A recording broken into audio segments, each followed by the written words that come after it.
Well, as the title implies, I'm going to share with you my work and reflections on the creation of sacred space through music and dance.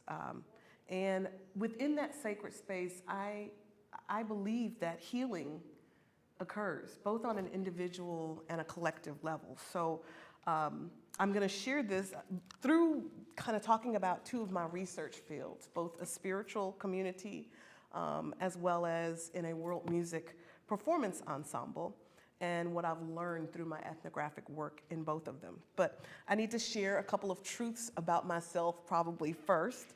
I am both an artist and through my role as an educator, I'm an activist. I play the harp, as you mentioned. I actually, in a former life, was a really great harpist. But I'm not harping as much as I used to.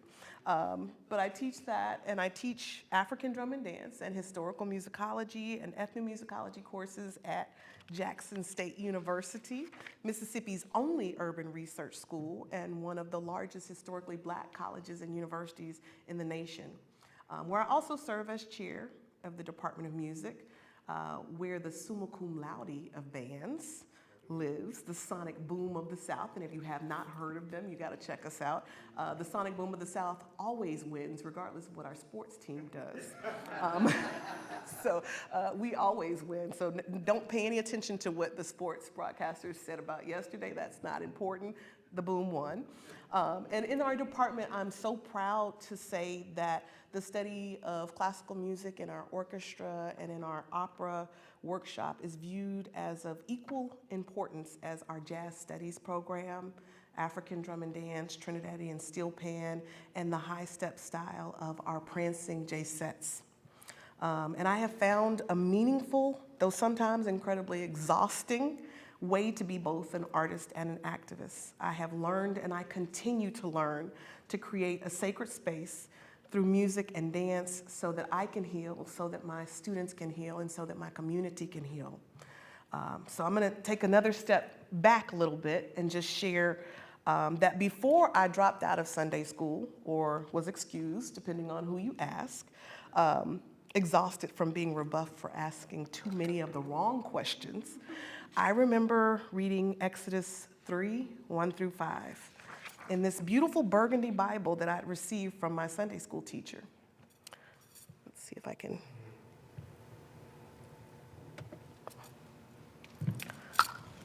And in that verse, it talked about Moses being approached by the Spirit of the Lord in a burning bush. I'm not sure if you're familiar with this story. Yes.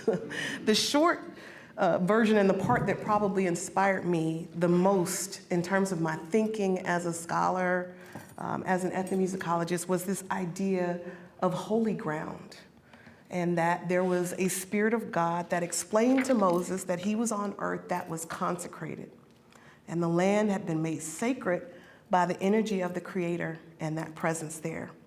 And at that time, I understood that the Creator made the ground holy, and that was that. That was what I was meant to understand and get from that story. But nearly 2 decades later, I was on the outskirts of a spiritual system called Lukumi, both as a researcher and a practitioner. Lukumi is an African-derived spiritual tradition, and it is my personal faith practice that I converted to in adulthood, so I remain a scholar practitioner. I was drawn to the tradition because I found that it was about me finding my personal way in the world through an understanding of how spirit is manifested in nature and in me. I was moved by the potential for finding healing and balance in my personal life through ritual. And I was growing personally in the tradition. As that was happening, my scholarly curiosity was piqued. My spiritual community became one of the earliest ethnographic fields for me as a developing ethnomusicologist. So on this particular day, I was entering one of the very first ceremonies that I'd ever attended, and I was asked to remove my shoes because I was entering sacred space. And there I was at a ceremony where the sole purpose was to connect with spiritual guides through mediums, and I was being asked to remove my sandals because I was entering a ritual space that we as a community were about to make. we were turning it into holy ground. And I'm certain that for a quick moment, I had a flashback of that Sunday school lesson and that story, but I was much more distracted by my own fears about going into this unknown space, thinking, what am I doing here? What the hell is getting ready to happen? What are they gonna say? Are my skeletons gonna remain in the closet? But then the work of turning that space into a ritual space began. We started turning it into holy ground, and that was done with songs, the bata, right? And this is a point I have to tell you, I'm just getting over a cold where I would normally sing a bit, so please bear with me. I know it was the blood, I know it was the blood, I know it was the blood for me. You ever heard that song? It's an old spiritual that we sang at my church. And I immediately started relaxing when I heard it. There was something different about the way that the people were singing it from how I remembered it. And I had a new appreciation for this song, and it resonated with me in a different way. And then came the prayers, recitations of Psalms, Yoruba proverbs, and all of this I thought to receive messages, to gain understanding, but more so to bring healing of some sort to each of us. And then finally, after what seemed like forever of singing and chanting and praying, the ceremony began. After it was over, I felt drained, and yet it occurred to me that everyone in the room moved, they spoke, and they interacted as if they felt better than they had before. I felt better. I felt relieved of any dis-ease or emotional imbalances that I had carried for some time. But this was one of the first times that I thought about the way that practitioners and believers can create sacred space in which healing can occur on an individual and a communal level that did not require something outside of us to make it happen. So now let me discuss that in the context of school and community world music ensembles. For me, the clearest example of an opportunity to use what I had learned in that Sunday school class and at that ceremony about the creation of sacred space was after the events of February 26, 2012. It's hard to believe that's been that long. I'm gonna give you a trigger warning now.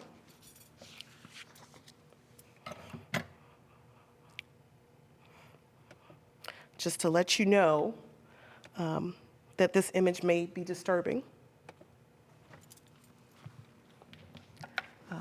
That's when the details unfolded about Trayvon Martin. And as we learned about this, we realized that Martin had been wearing a hoodie and looked suspicious to neighborhood watch coordinator George Zimmerman. We were told that as a result, Zimmerman had followed, fought, and then shot Martin. Florida's Stand Your Ground laws came to the forefront of the controversy, as well as polarizing issues of stereotypes about men of African descent. At the time, I lived in Tallahassee, Florida, the capital of the state that Martin was from and in which the murder had taken place. Perhaps in part, this was the reason it became clear that my students felt this event immensely. Just days after the shooting, I arrived at my African music and dance class, and my students met me there 15 minutes early. If you teach, you know what a phenomenon that is. They met me at the door, and they told me that they had decided they wanted to pay tribute to Martin in our end of the semester program. They wanted to ask me if it was okay if together we created something to speak about their anger and their fear. My approach to this and most of my research is reflexive. It's informant-centered, it's auto-ethnographic and polyvocal, building upon the work of anthropologist Ted Llewellyn and Steven Tyler and ethnomusicologist Carol Mueller. In so doing, you'll probably notice that I refuse to discredit my own experience as a participant in the community that I'm researching, And maybe that's a note I make because that's not always been an accepted position to report as an ethnomusicologist. But I see it as an opportunity to further explicate the phenomenology of religious and artistic experiences. And I do not devalue the analysis and opinions of those that I am learning from in the ethnographic field. My students and the master drummers and the teachers that I've had are the scholars, and their experiences and interpretations of sacred and profane meaning within their community are given precedence over my own. I seek to allow them to tell their stories and to analyze what the meaning of behaviors and consequences is based upon their daily practice. I have found that those who are seeking an opportunity to heal and are thus drawn to specific practices, particularly those who are part of the African diaspora communities that I've worked with, are often the true scholars on what must be healed, as well as the practices which will incite healing best for themselves. The true strength, empowerment, and subsequent healing of the individual and community lies in the power that they find exists in themselves through the process of growing in practice of rituals and ritual music. The theories, I feel like I'm on my tiptoes, I'm gonna just turn that down. The theories and the fields that this paper builds upon include collective and cultural memory, expansion and contraction, and medical ethnomusicology. And I also use theories and ideas that I've adopted from my research into music in the Lukumi tradition to frame the work that I do within African music and dance ensembles. This helps me navigate dis-ease caused by social, economic, and political disenfranchisement and terror experienced by young people of color. So our rehearsal that day began with an open discussion about everyone's feelings. At this point, let me say that my work outside of this setting was and is centered in African spiritualism, knowledge transmission informed by African social norms, and collective cultural memory. So from an African-centered perspective, I saw this as an extension of how I teach in general, where my goal is to create space for healing to include fundamental growth in all areas. From a Western pedagogical perspective, this was an opportunity to create a learning community which acknowledged mature learners as taking responsibility for their own learning. It had always been my goal with the ensemble to produce a show for the end of the semester that used African and African diaspora music and dance traditions to tell a story. Similarly, we had encouraged students to see what they were doing as a form of artist activism that emphasized the value of these art forms. And it should be noted that through my ensemble, though my ensemble was predominantly Black, it was very diverse, and it was based at what was then Tallahassee Community College, which is now Tallahassee State College, which is a predominantly white institution. We had established a practice of seriously discussing the history, efficacy, and performance practice of the music and the dance we performed in the ensemble in a way that was both reflective of both my own classical music training and one of my co-director's ballet training. And I need to pause to say that Kwame Ross, who is now deceased, was a real driving force in this ensemble, and it is not enough to describe him as a co-director. He was the one who had the extensive dance training, immaculate knowledge of drum and dance traditions, and in true ethnomusicology fashion, I had the degree necessary and had taken the requisite classes to be the professor of record for the course and the college's name director. While our shows were always good, it was not until this event that it became evident that the students had come to believe that they were both capable of and responsible to the community for taking the lead and making a social political statement through their artistry. That day, we began work on a new piece that was born out of our collective fear, anger, and need to do something. While we were not certain of what it would become or if it would actually make some type of impact, we were certain that it needed to be done. With direction in African and diaspora dance choreography, Afro-Brazilian martial arts, and all members' participation in the assertion of ideas, we created a work which combined rhythms and movements from capoeira, Afro-Cuban and Congolese palo, Afro-Haitian vodun, Guinean social dance, and combine them with imagery and costuming inspired by African-American urban life. It struck me about a week into our work that what was happening was a phenomenological case study into the ways that cultural, collective, and communicative memory work and manifest within the context of a community-centered world music performance ensemble, and how memories can contribute to the creation of art activism. In his book on memory, Maurice Halbach discusses memory as a phenomenon that occurs primarily through social interaction. As a group, we preserved an event and navigated our experiences of it through our collective memory, using artistic expression to negotiate the trauma that we had often experienced as people of color, as youth, as women, in an America that has systematically disenfranchised, abused, and later rationalized those behaviors. Moreover, this was a basis upon which an examination of the ways that an African approach to education could successfully become integrated with liberal arts as a means of creating a more global approach to Western education. This concept is not completely foreign to the academy, though. There are numerous studies and resulting curricula based on the creation of learning environments which encourage individual and collective democratic learning communities and collaborative learning initiatives that motivate bicultural experience models.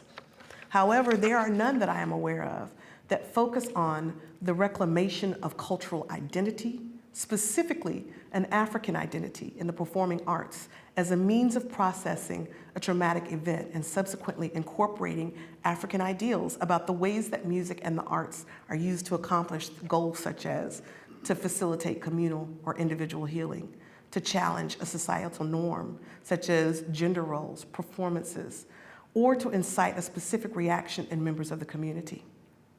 From the perspective of the Lukumi spiritual tradition, the world and the spiritual world is constantly in a state of expansion and contraction as we align our daily behaviors with a path laid out for us as our highest destiny. In this context, I use the same terms, expansion and contraction, to clarify the ways in which we expanded the use of traditional rhythms, African and Afro-Caribbean, and the associated dance steps to fit our needs at the time. Through our discussions of each piece and debates over our feelings around the events surrounding Trayvon Martin's murder, we contracted or came to consensus on how and what we said to our audience through our performance. From a strictly Eurocentric perspective, we find that art exists primarily for art's sake, to be consumed and enjoyed by the superculture. Furthermore, communal and individual mental health are not commonly related to processes of cultural and communicative memory in our institutions of higher learning. However, in most non-Western cultures, art serves a purpose. Specifically, there is an efficacy of artistic expression. In the case of the African Music and Dance Ensemble that used the construction and performance of our piece Tribute to process our feelings around Trayvon Martin's death and the eventual acquittal of his murderer, there was a conscious attempt to depart from a Eurocentric model and a desire to align with either a real or perceived African approach to art. Operating with the understanding that art can serve a specific purpose, institutions which serve young people, men and women of color, members of the African diaspora, and other underrepresented populations is invaluable. These populations, again, who are disproportionately suffering from trauma-induced depression and other forms of mental health distress, were able to benefit from the adoption of identity-affirming models of education that are not traditionally a part of our system. I was interested in revisiting and advancing the framing of African attitudes and approaches to performance in our Western class, and in an effort to affirm diasporic identity and collective memory. But more importantly, I wanted to assist participants in communal processing of Martin's murder. My students articulated that they wanted to use what they had learned about the efficacy of specific rhythms, songs, and dance steps and apply that to the current situation. That is higher order critical thinking skills, according to Bloom's taxonomy, and something that I was very impressed with them for. My students in African drum and dance class, most with little or no musical training, and none with any formal dance experience, and particularly no African dance experience, studied the Haitian Revolution, the use of music and dance as a tool for resistance both there and in Brazil. And we discussed how rhythms, songs, and movements from the Palo tradition in Congo were used by people first in Haiti and later in Cuba to inspire bravery and awaken ancestral spirits that would help them to guide them through fights. Those rituals, those songs and those dances eventually led to the revolution in Haiti that would become a beacon of hope to African descendants throughout the Americas. With this understanding of how music and dance may have a purpose and efficacy outside of just entertainment, and with classes on technique, we created Tribute. The performance, which consisted of music, dance, theatrics, and audiovisual projections, was akin to art and ritual context in Africa.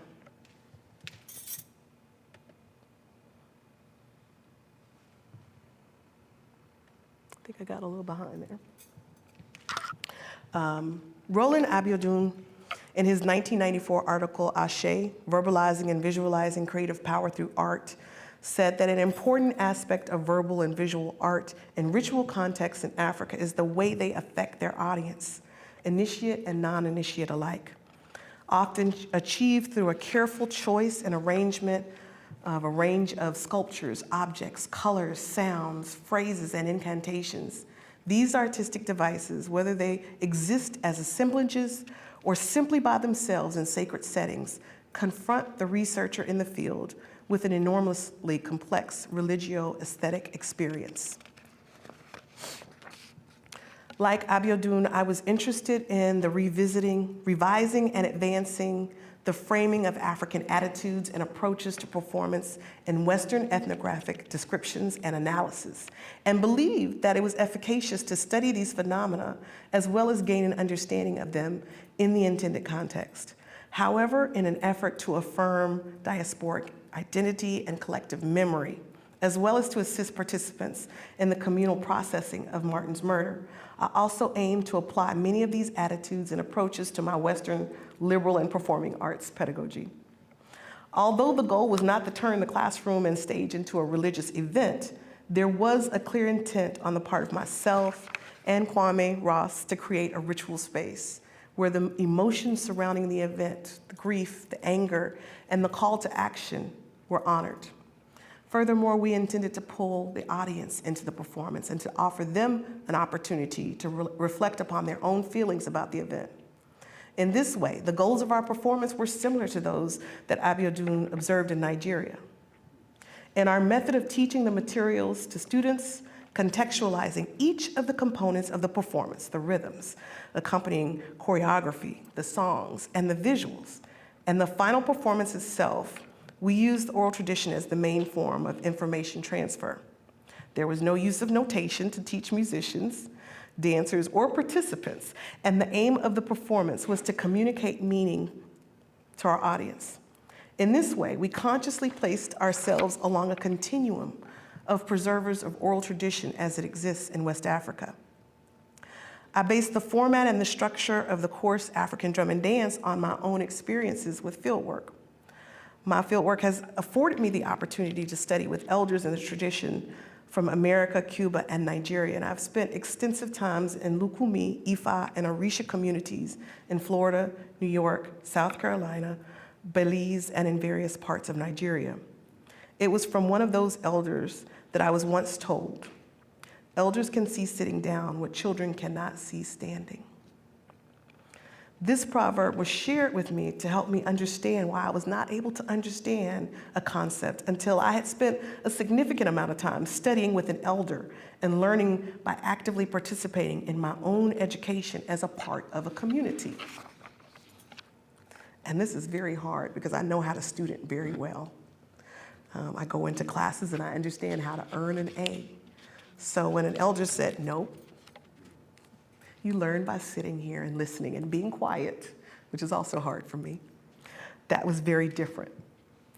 In these settings, I observed that learning is an active communal process that is done under the tutelage of a respected elder.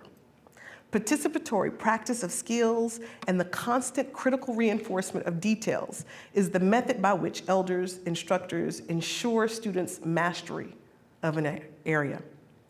These modes of information transmission produce students who confidently demonstrate higher order critical thinking skills, as well as the ability to apply familiar and non-familiar methodology and theories to new situations. My goal for my students. As a result of the conclusions I was able to make about teaching and learning styles from observing that, I was able to apply them to my classes then at the community college, and I continue to use them in my courses at an HBCU. Initially, I simply incorporated more student-led discussions and workshops into all of my classes. But as a result of the events in the world and my own state of mind at the time, I determined that it was also my responsibility to create more opportunities for critical application of music and cultural analysis to current events. Now, back to tribute. Upon the realization that young Trayvon Martin had been slain for being suspicious looking, for defending himself against an adult man who was following him, and that this man would not be held accountable by law, students began to discuss ways that pieces that we had learned could be used in this suite to be a part of our protest. They began to apply familiar repertoire to new and unfamiliar circumstances. Furthermore, rehearsals became highly charged sessions, often including tears and screaming and disagreements. I often felt the need to stop and discuss what was happening and triggering these emotions, and we all developed new methods of fueling emotions and/or diffusing them through movement and music. Students explored varying opinions and feelings of the work of then infantile Black Lives Matter movement and compared that with the work that had been done by figures from the civil rights movement in the 1960s.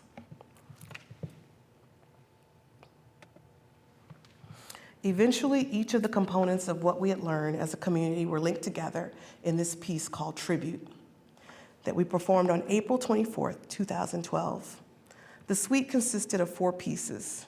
The first was a Congolese rhythm from the Palo tradition that we called Preparation.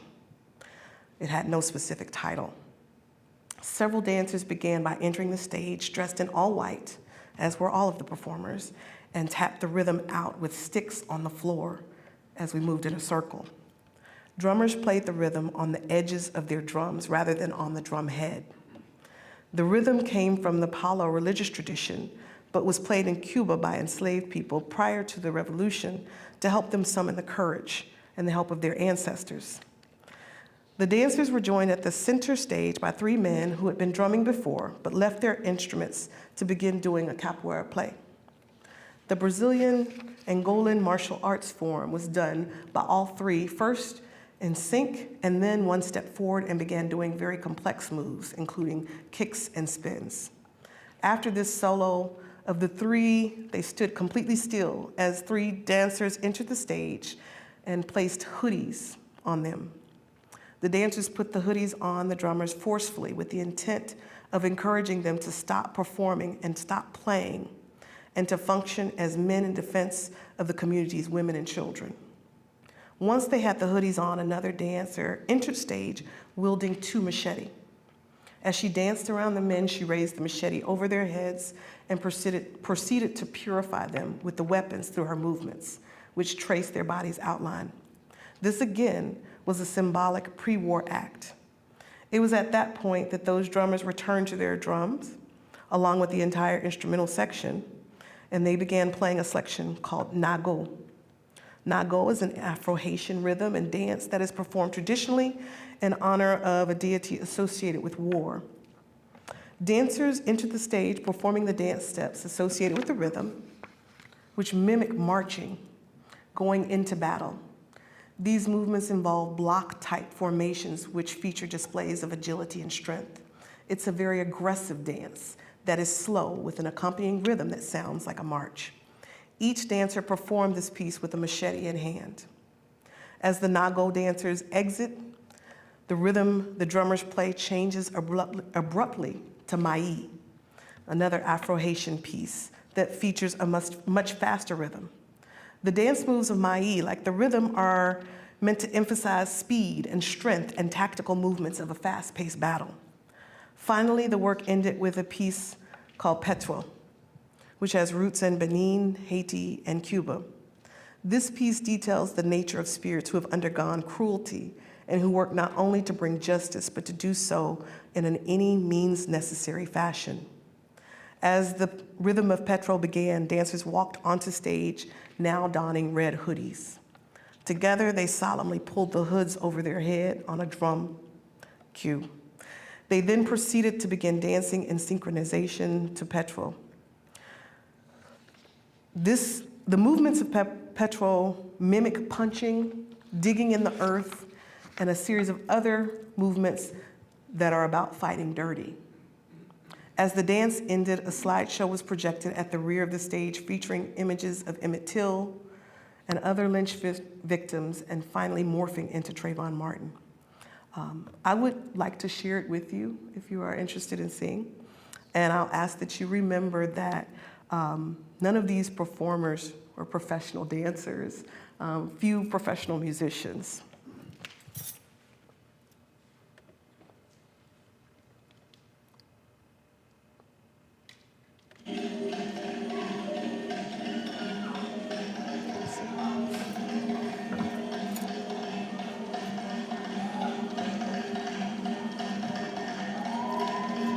Should I move? Can you see it?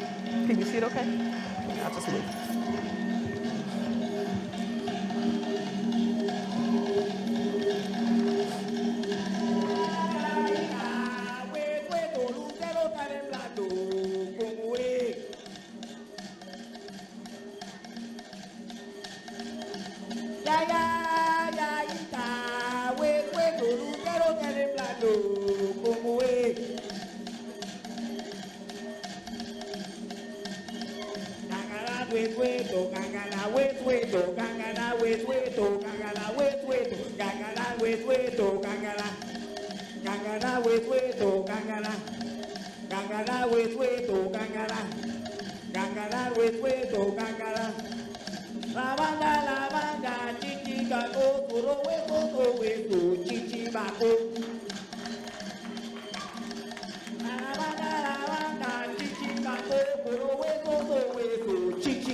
I'm sending all that cheer up to Kwame Ross in heaven right now. I still get emotional when I see that. And it was, 13 years ago. So it was a very powerful work, not just for us who were performing it, but for our audience. We always had great audience, yay, that was so good. But we had people who stood up, I don't know if you saw them, put their hoodies on. Immediately people threw up Black Power fists when we came out in the hoodies. And it was a moment for all of us. It was powerful. And the construction and the performance impacted each performer and audience member differently. It became the most discussed, complimented, and criticized piece of any show we had ever performed up until that point. But more importantly, it served as a lesson for how we can, as artists, be activists, how we can and we did create a sacred space in which healing occurred, and how arts education contributes to the creation of critical thinkers and socio-politically aware students. That was what we did then. And since that time, that ensemble continues. And here at Jackson State, we similarly use traditional, and I say traditional in quotes, because traditions change. We use traditional rhythms and music to help us work through a number of issues that our students are dealing with. Each of our shows has a contemporary theme that uses traditional music and dance. And in that space, we have worked to heal individual and collective wounds around abuse of women, suicide, and gun violence on our campus. Every day, I think about how I have an opportunity in the classroom and on stage to make an artistic statement that is a reflection of the time that I live in. And in so doing, it is my hope that I am inspiring art activism and social justice for healing. So thank you for having me here and listening.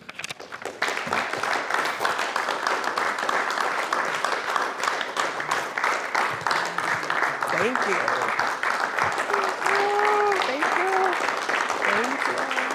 I appreciate it. Thank you.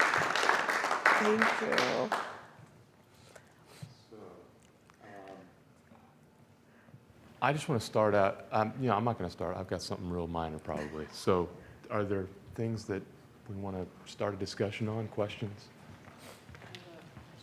Yeah. Hi, first of all, I can't believe you said, oh, just be sure they're not professional dancers. That was like really, really high quality and like. They work so hard. I'd never seen, because African drum and dance was an elective course. Yeah. That students took. They thought it was going to be easy A class. They're going to come and learn how to do this, right? And bang on some drums. 13 years later, and I'm from halfway across the world, and I was emotional watching that, and I'm sure others were too. But my question is, you're talking about in the rehearsal time, emotions were high, there were tears, there were difficult. Oh, yeah. And I know you kind of said that you feel a kind of social responsibility to address sort of political, collective, and even also emotional issues through, as an artist, a researcher, and a scholar. But what I guess I'm curious, how was it as an individual in the kind of pastoral role? It was, I get teary-eyed. I have a 17-year-old son now who at the time was 5. And my students, I was still a younger instructor. They looked like my sisters and brothers, and whenever, so it was hard.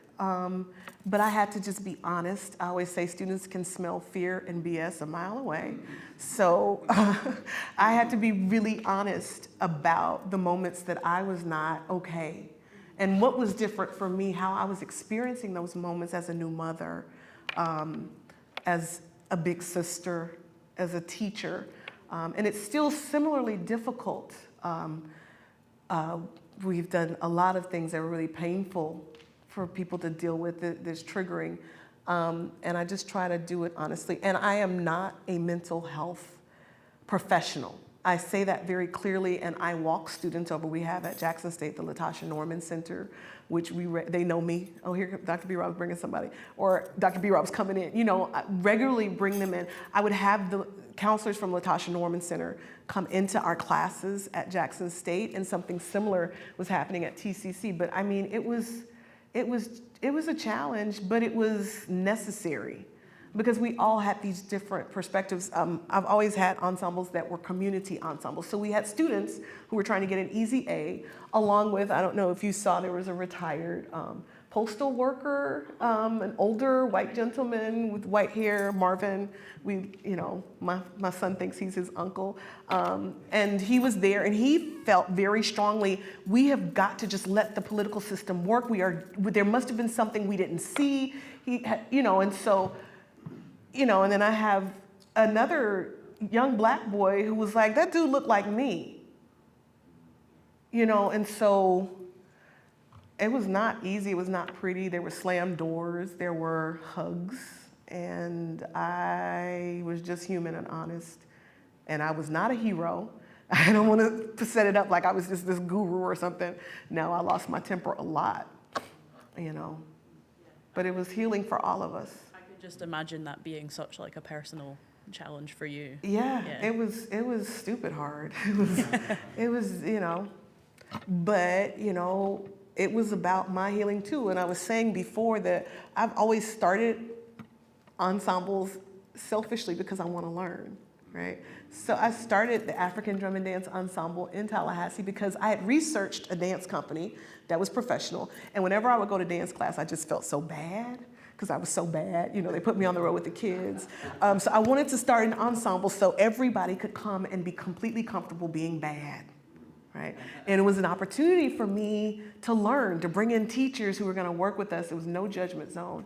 So I don't know how I went down that rabbit hole, but we were all growing, we were all learning. Thank you.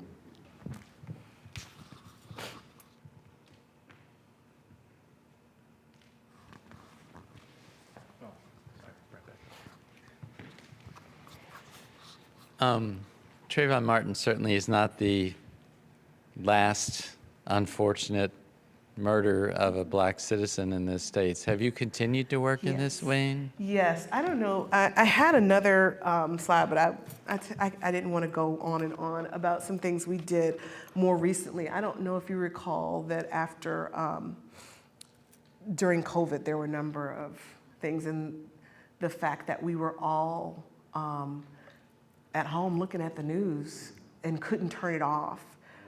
There was a lot that we had to process. And then just COVID, living through COVID for students and coming back, we have continued that work. We did a whole show, You About to Lose Your Job. And that's what I had a slide. I don't know if you remember, there was a DJ. Well, first there was a woman who got arrested, and she said, well, you about to lose your job, talking to the policeman. And they turned it into a sample, a rap. So we had a show called You About to Lose Your Job. And we were dealing with, how are you killing someone over a Lucy, a cigarette? Things we didn't even know were crimes. And so we did a lot of similar work. We do a lot of Afro-Haitian stuff, just because of the nature of what we have retained in the diaspora. That is Afro-Haitian, dealing with root work and spiritual work to prepare for battle. And then we did some other things around that same theme. So we continue to do that work. And sometimes it is becoming more challenging in a society, the society that we live in, to put the letters D, E, and I together. Anything can happen. And so, but I don't I just continue to allow students to lead the conversation. And there's space for all of our opinions and our thoughts about what's going on and why it's going on. And we're an open ensemble to community. We have retirees, my son participates, we have all ages and all kind of backgrounds and belief systems. So we try and continue that.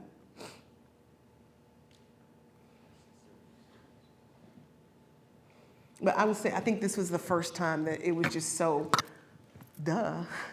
It's like studying this one thing in this part of my life and actually seeing it here. And it's kind of like being a student when you realize why you take music theory and music history and not just your applied lessons. All this all works together. And that was what that moment was for me.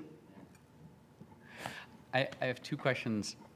Maybe they're related, maybe not. I'm curious just to hear more about your techniques, tools of creating ritual space. It seems from what is there that you have created spaces for this and that you have experience and that there's a sense. And so I'd just love to hear more about that. And my second question had to do with, you talked about how you had to learn, from the elders in these communities, the time, the patience, their way of teaching, and then for a moment for me, you said right after that it came into your teaching through a lot more student-led discussions. And I had a little, like, a curiosity about that, because I think I wouldn't have naturally gone from one to the other. And I'm wondering how you tie that up. That's a great question. Yeah. So let me start with the first part about creating ritual space. So I set up the beginning of the semester, the first class meeting, very differently. We sit in a circle on the floor. We introduce ourselves and how long we've been involved or interested in African music and dance, and what is our experience with it. And people go around and say, oh, I've been in the ensemble for this long. And there's always, I got the long haulers that have been there, since we started, and then someone who just like wandered in because they needed an elective. And so we do that, and I'm usually the last person, and I talk about the fact that African music and dance literally saved my life, right? So that's the first thing. I do a libation at the beginning of classes, which is a prayer with water. We start every show. Before the show, we do libation, and we stand and we sing spirituals. We do at least 9, which is a number for ancestors, 9 spirituals. So if you ever come to our show, it never starts right on time because we got to do our hype in the background.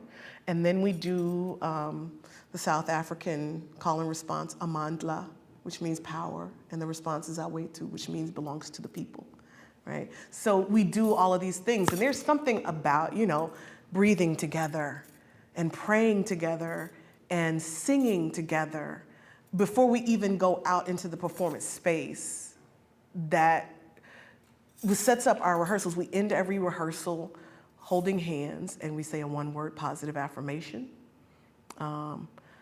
And so there's just a lot of process that we go through to try and create that space, to help them to understand this is not a regular class. But at the same time, this is a very intentional ensemble, and we cannot be in the same building as the Sonic Boom of the South and go out and play about African music and dance, because it is as classical, it is as ancient, it is as complex, it deserves the same attention and study. So, it's this kind of balancing act that we do.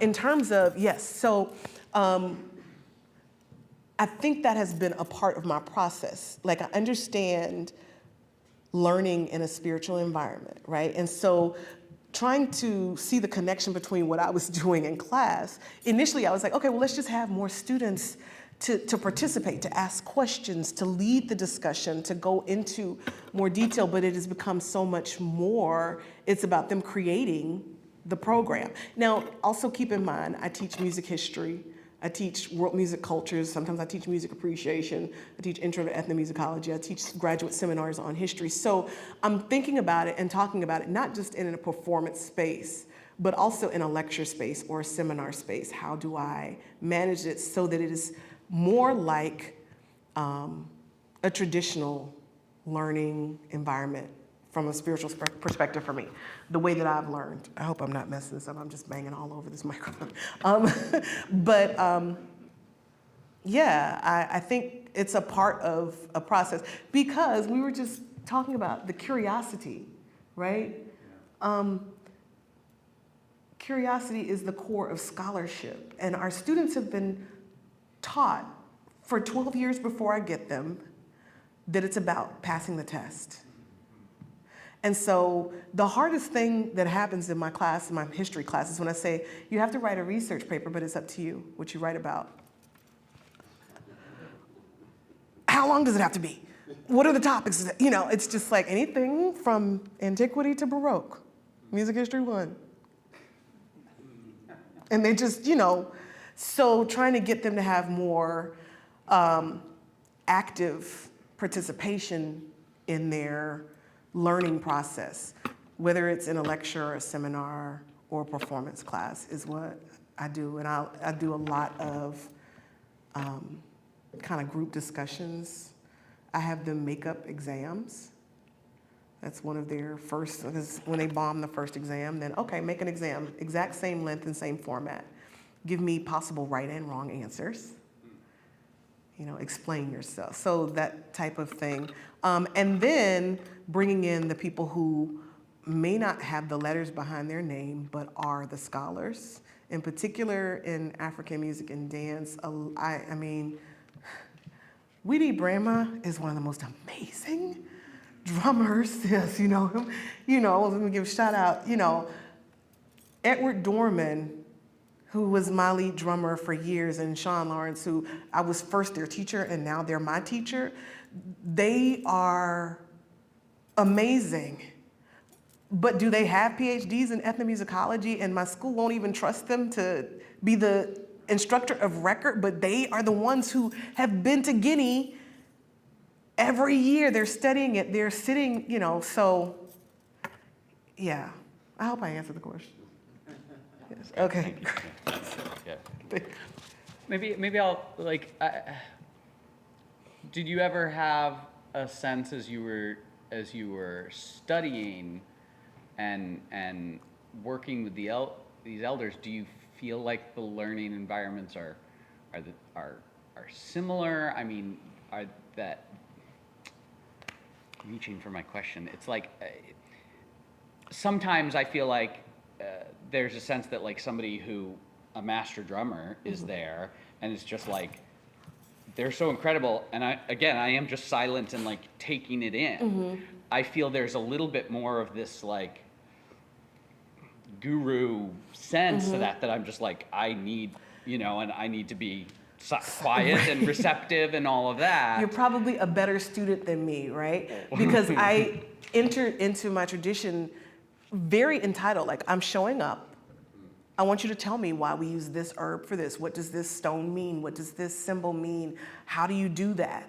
I showed up. Yes, I was quiet after someone told me to shut up, right? Because I was just, and even I had to stop myself. I took my ensemble from Jackson State to Gambia 2 years ago, and it had always been a dream to take my students to the continent, you know, and so I'm, you know, I've come, you know, I just was having a moment or whatever, and we had this amazing teacher who was teaching a song, and she was going so fast, and I was like, oh, can you, and I was like, shut up. You get it how she gives it to you? That's why you got this recorder sitting here. And I felt frustrated because I wanted to understand everything. I wanted to take it all in. I'm a student. I'm, you know, any of us who, you know, go in, you know, we get these higher, I mean, we just study. We want to study. I'm geeking out. But I want it on my terms, and that is not the way that it works in that area of my life. And so trying to incorporate that, what I've learned from in spiritual And in even studying in music into the way I'm teaching is hard because I got a big ego, you know. I think I know the best way to learn it when I don't.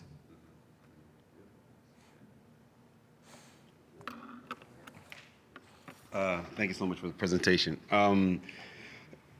Teaching at FSU in Tallahassee, which you're familiar with, working with PWI, working in a PWI institution, and I think that this becomes a major issue even when we're working in our organizations outside of the community. Is, to me, watching your presentation and all the history, even though I'm familiar with some of it as well, it brings back a lot of good memories. There's a process that to me is just super evident, and you're explaining it really, really well. How do we begin to communicate in PWIs or with people outside of the community? My students, I say, for example, I say, hey, bring in some music that you like. The first thing they do is bring in a bunch of black hip hop music, right? And I'm like, okay, cool. A lot of them do really like it, but I'm like, no, what about the music that you like? Bring in what you like. Don't assume because of my teacher, because I'm the teacher, that's what I'm expecting. How do you teach process versus in a country where everything is so divided by race? And you say, look, no, I'm using my process to get through this, what I know. You need to find your own language and your own application for the stuff that is traditional for you. Making that differentiation. How do you do that? I don't know, and I don't know that I'm even describing it clearly. You know, I always tell my students it's very clear in my mind, but I don't know if I'm articulating it accurately. And when I was, a grad student at FSU, that's where I took my first African drum and dance class. Let me just say, I was killing it. Right? I was like, oh yeah, and I took it because I couldn't get the other classes that I needed. So I was like, all right, I can do African dance. That's, yay. Had no context. I thought I was the bee's knees until the drummer, Elucidates, invited me to come to a community dance class, and they put me on the road with the kids where I just got to do this. Right? And of course, that was eye-opening to go from that class where I was probably one of two African Americans, and I had a different level of confidence. But in terms of helping students to understand the process, I think demonstration, I constantly, because the first thing we do in, Ensemble, we're learning a song. No, first I'm telling you the history. And there's kind of this chatter, so I have to shut that down immediately, because this is the most important part of what we're learning. And then, and I can only give examples. When I'm teaching a dance, the natural inclination is to start moving. So I'm like, okay, get the feet do this, and then the posture does this, and the head does this, and I'm trying to demonstrate it, and they're moving. And I'm like, you don't go into a chemistry class and while the teacher's explaining, just start mixing beakers yeah, I got it, yep. No, you have to study this in the same way. So I think that, I don't know if that answers your question, but just kind of going through that process. And also, they know Dr. B-Rob is gonna shut them down. And that becomes part of my charm. If they make it to the end of the semester, they really like me. But I'm gonna check them and tell them this is not that place. You don't come in here, you don't know. I don't know. We have a limited repertoire right now because I only teach what I have been given license to teach by my teachers. If I'm gonna do those same 4 dances every semester, I'm gonna do those same, because I'm not gonna do something that I saw on a video. I'm not gonna do something that I took a class one time on. I'm gonna do something that a teacher has said, Lisa, go ahead and lead. And so I shut that down as well, because people will take one semester or one community class, and be like, I do African dance. No, you don't. You don't. You did 2 moves from one ethnic group, from one country on the continent. So that type of thing. So I think that's maybe the best way, is just kind of demonstrating and helping them to understand that this is a different vibe. Thank you.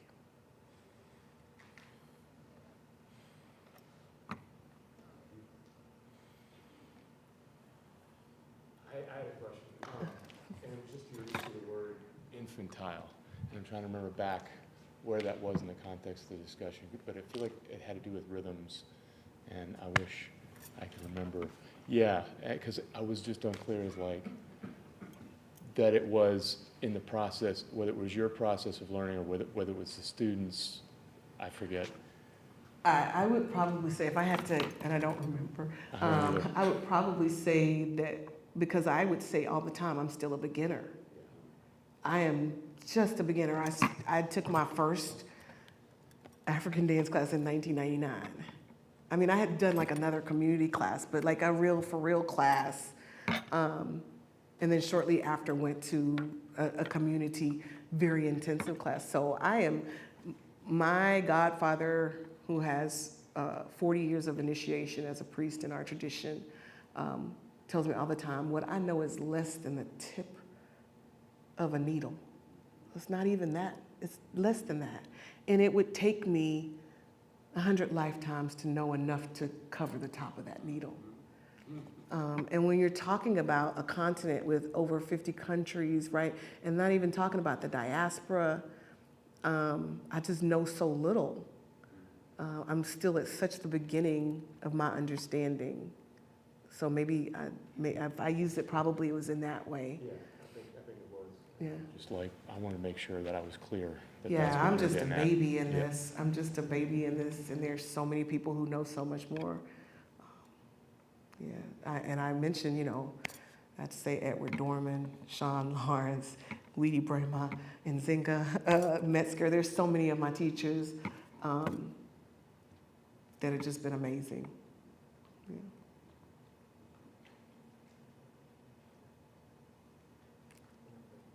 Okay. I'm curious about, you talked about the process there was, you know, hard passages that the class had to get through, and I would imagine probably still that you go into each process of each new piece knowing that there's going to be hard parts and there's going to be easy parts and things like that. And different depending on who shows up. Because different people and different energies come every semester. I have a couple of people that have been there for a long time, and I got at least half the ensemble is new every single semester, and I don't know what they're coming with, what issue we need to work on. I typically don't know what the theme of our show is until about 3/4 of the way through the semester. I just do a bunch of repertoire and see what works on people's bodies, and then try and figure out how we're going to string this together. And typically in that time, because what we're doing is so intensive, people come and talk to me about different things or share some experience, or something is going on in the world that we keep talking about. Or we get an invitation. We got an invitation to do a performance for the All-American Read, where they were reading a book called Homegoing by Ya Gyasi. That was the same year that we were going to Gambia. And I had read that book a couple years before, and I was like, that's it. So our theme for that show was homegoing, because we were preparing for this trip to go to the continent. And that book was perfect. I'm sorry, I cut you off though. But I just had to add that. It's so many different elements to how we do what we're doing. Yeah. And then I'm also curious about reflections from your students on outcomes. You know, what kind of things do they reflect back to you about how it impacts them? I think every single one of those people that were in that show is still in contact with me consistently. Like every single one of them, we're connected, you know, social media, and they send me messages. I got married last week, and so they all have like sent me, thank you, yay. They have all, you know, sent me messages, and I know when they have kids, and that is not something that I had previously with classes that I taught, especially lecture classes or even African drum and dance. And so there are different outcomes. There's some people who absolutely love it and they come back. I have students who started with me in 2016. They've long since graduated, but they're still in the community, and they come back. And then I have people who do it and they drop the class. They're like, this ain't for me. You know, this is way more than I was signing up for a 0.5. You know how our ensembles are, a 0.5 credit class. And she gonna yell at me because I came in late. We can't start the choreography until you're here. We can't play the whole rhythm because it's polyrhythm. Your portion is missing. So you were out there on the plaza having a good old time hot spotting, right? You know, so it's different. But most people, I always say, people either really like me or they really dislike me. But for the most part, it's been positive. Even the people who don't stay, I haven't gotten any really negative feedback. I had one, and it was the semester before this, before we did that piece. I had an older white man who he said, I can't, you know, this is not I can't do this. Because we were doing a lot of heated stuff even then.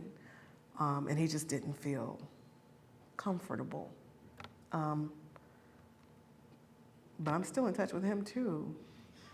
And that's not to say everybody is like, yay, this was life-changing, but I do think it has overall a really positive impact on people and how they are moving in the world and how they're using art and thinking about it.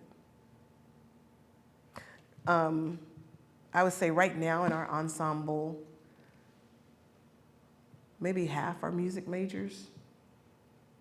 And so the other half are people we have some social work and early childhood and all these other majors who are coming over to the music department to take this class, so. Can I just ask, this is just sheer curiosity since I used to teach there, but how many of the students who in the drumline have come over to play in So your that's ensemble? always a challenge, and I'm trying to work with Dr. Sherrod now. So we have historically had at least one or two, not in the fall. It's marching, you know, for everybody else it's football season, for us it's marching season. But in the spring we do have usually one or two, and so what I'm trying to do, because our percussion studio is insane right now, huge, in particular freshmen. You can see our band is growing, so that means our whole department is growing, is because percussion majors are required to do percussion ensemble for one semester to make them to do African music and dance. And that would be phenomenal for them to learn some hand drumming and have another skill that they could do. But awesome. Not enough, because, you know, they're laser focused on. But I think that Dr. Sherrod is the right person at this time. I think that, you know, that's our new percussion. I selfishly think so too, but he was my former student. Yes. When I arrived at Jackson State, the thing, and what I saw even before I got there, and the footage that was available at the time is way more now, obviously, but was just from what little exposure I had to African drumming and rhythms, I was like, it's there. It's there in the cadences. It's there in what's being written into the drum parts and the calls and responses and the like you said, counterpoint, the cross polyrhythms. Thank you. Yeah, last year we had, well, for years I've been working with a researcher in the Bay Area who has been getting grants. Her project is called Fifth Quarter Bantaba. And she's tracing the connection between HBCU drum lines and traditional African drumming, as well as the drum major style. If you've seen the J5 drum major and the sonic boom, their style of dance with a particular style of dance from Senegal. And so Magat Fall, like probably one of the best drummers in the world. Sorry, I just fangirled. But he came and he led that workshop, and it was amazing to see. He had them play cadences, and then he showed them where that came from on Saba, which is a particular type of drum. And even the way that the announcer calls things and how that is like the griot, it was just beautiful to see the students. It was like, oh. And, you know, the steps that they do, just the way that the band moves, how related that is to African dance. So it's absolutely there. I think it takes some work to remind people. You have to remember to remember. Quick question. I'm just trying to clarify, get straight in my head. You're teaching a bunch of lectures, and then you're working with the musicians, and then you're working with dance as well. Is the ensemble a part of the? It's in the music department. We don't have a dance program at Jackson State, so the African Drum and Dance Ensemble is a music department ensemble. Yeah, so I'm teaching dance and drumming. Okay. How do you manage all this? Well, typically I have some amazing lead drummers. My drummers they're too good. They're graduating and going on and doing great things, and so I'm being forced to do some more stepping up and become more proficient as a drummer. And then luckily there's always a couple of really good drummers who, you know, they stick around. I have one now who I'm sure in another 3 or 4 years he'll be teaching me. Yeah, I have 2 that went to Guinea with my former lead drummers last year, and they go every year, so they're planning on going back. And that's right, that's the goal, is that I'm fostering teachers. Yeah, because I can't dance forever. My knees. Dancing on bad floors, music building floors. It's rough, yeah. Hey, the art gallery, you know that floor? It's cement, yeah. Yep, so got to get the next generation going.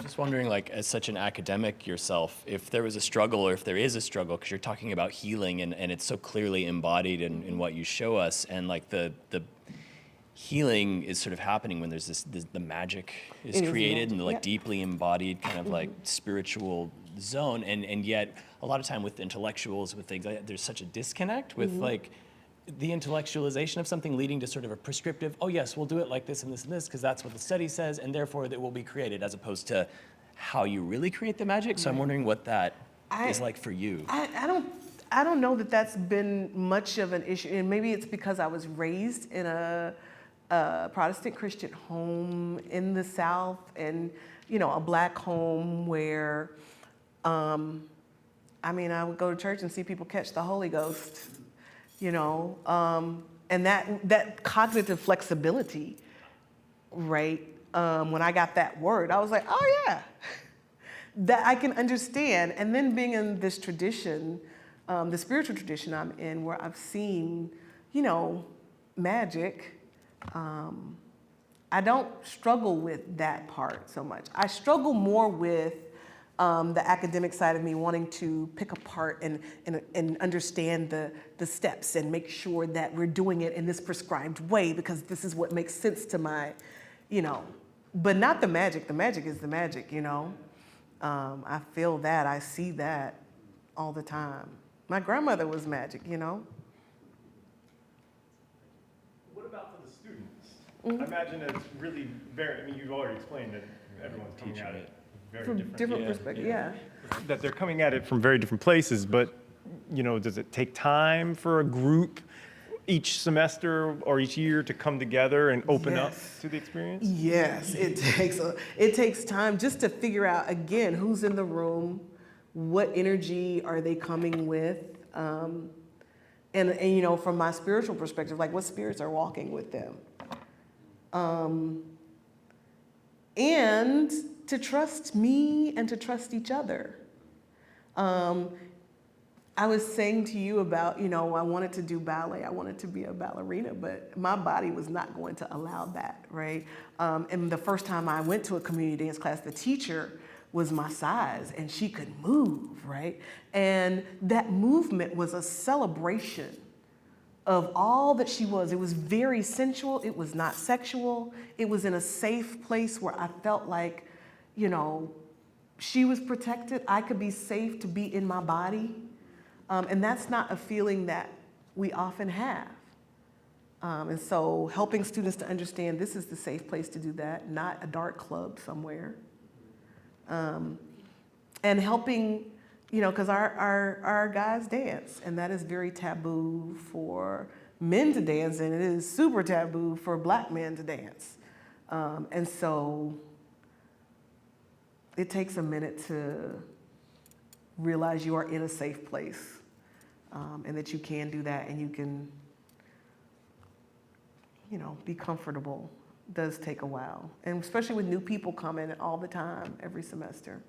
So we try to do community classes, which are really basic, and they give, some fundamentals, and we don't go too hard in the paint, and that usually will help to attract people to want to come and try and join the ensemble, and that's where we go into much deeper.